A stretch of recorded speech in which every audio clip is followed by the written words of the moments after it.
Après avoir parlé dans ce petit 1 des isométries vectorielles, nous allons parler dans le petit 2 de matrices orthogonales, qui sont ni plus ni moins que la traduction matricielle des isométries vectorielles. Je démarre par une définition, soit n dans n étoiles.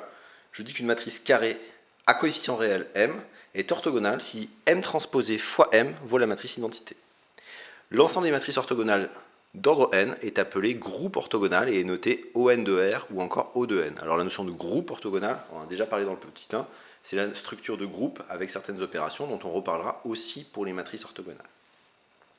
Alors, en premier exemple, je donne une matrice 3, 3 avec 1, 0, 0, 0, 0, moins 1 et 0, 1, 0. Je calcule sa transposée. Donc ça revient simplement à échanger le moins 1 et le 1. Et quand je calcule m transposé fois m, je constate que j'ai I3, donc m est bien une matrice orthogonale. Alors, quelques remarques sur cette définition de matrice orthogonale.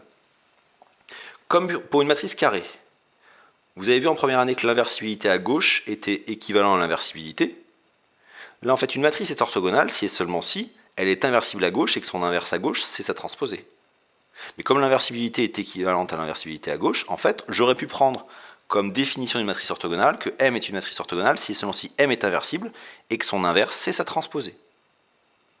Sauf que si M est une matrice orthogonale, j'aurais aussi que M fois M-1, là j'ai utilisé le fait que M-1 fois M valait l'identité, mais une fois que j'ai un inverse à gauche, qui est l'inverse, c'est aussi un inverse à droite, c'est-à-dire que M fois M-1 vaut l'identité.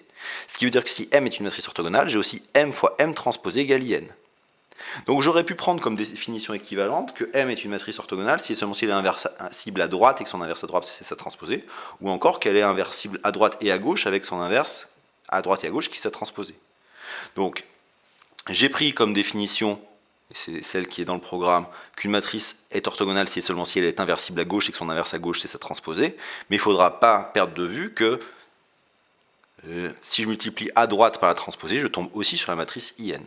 Donc en fait, dans cette définition, il y a deux calculs, mais la vérification d'un seul des calculs suffit à vérifier la définition. Donc seule la vérification d'un des calculs m transposé fois m égale IN ou m fois m transposé égale IN est nécessaire. Alors une remarque aussi, c'est que pour m une matrice orthogonale, le calcul de l'inverse est extrêmement facile puisque l'inverse d'une matrice, c'est à transposer. Calculer l'inverse d'une matrice, c'est jamais chose aisée, alors que calculer la transposée d'une matrice, c'est extrêmement simple. Donc on sera content quand on trouvera des matrices orthogonales dans les calculs, parce que quand on ne perdra jamais de vue que quand je vois son inverse, en fait, c'est sa transposée.